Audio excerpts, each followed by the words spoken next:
सीमा पार पिछले 4 वर्षों में उत्पन्न हुए मुद्दों पर बनी सहमति का हम स्वागत करते हैं। सीमा पर शांति और स्थिरता बनाए रखना हमारी प्राथमिकता रहनी चाहिए। म्यूचुअल ट्रस्ट, म्यूचुअल रिस्पेक्ट और म्यूचुअल सेंसिटिविटी हमारे संबंधों का आधार बने रहना चाहिए। क्योंकि 2020 में जो घटना घटी थी सीमा पर गलवान में, लद्दाख के गलवान में, उसके बाद से मुलाकात नहीं हुई थी और 5 साल के बाद ये मुलाकात हुई है। एक्सेलेंसी, आपसे मिलकर खुशी है और जैसा आपने कहा 5 साल के बाद हमारी फॉर्मल मीटिंग हो रही है। हमारा मानना है कि भारत और चीन के संबंधों का महत्व केवल हमारे लोगों के लिए ही नहीं, लेकिन वैश्विक शांति, स्थिरता और प्रगति के लिए भी हमारे संबंध बहुत अहम है। एक्सेलेंसी, सीमा पार पिछले 4 वर्षों में उत्पन्न हुए मुद्दों पर बनी सहमति का हम स्वागत करते हैं। सीमा पर शांति और स्थिरता बनाए रखना हमारी प्राथमिकता रहनी चाहिए। म्यूचुअल ट्रस्ट, म्यूचुअल रिस्पेक्ट और म्यूचुअल सेंसिटिविटी हमारे संबंधों का आधार बने रहना चाहिए।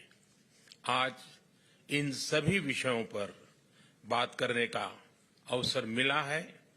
मुझे विश्वास है कि हम खुले मन से बातचीत करेंगे और हमारी चर्चा कंस्ट्रक्टिव होगी। सीमा पार पिछले 4 वर्षों में उत्पन्न हुए मुद्दों पर बनी सहमति का हम स्वागत करते हैं। सीमा पर शांति और स्थिरता बनाए रखना हमारी प्राथमिकता रहनी चाहिए। म्यूचुअल ट्रस्ट, म्यूचुअल रिस्पेक्ट और म्यूचुअल सेंसिटिविटी हमारे संबंधों का आधार बने रहना चाहिए।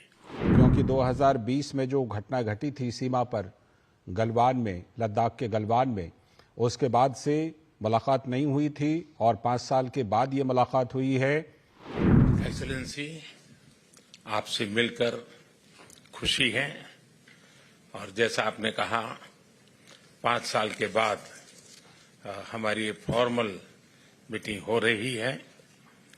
हमारा मानना है कि भारत और चीन के संबंधों का महत्व केवल हमारे लोगों के लिए ही नहीं, लेकिन वैश्विक शांति, स्थिरता और प्रगति के लिए भी हमारे संबंध बहुत अहम है।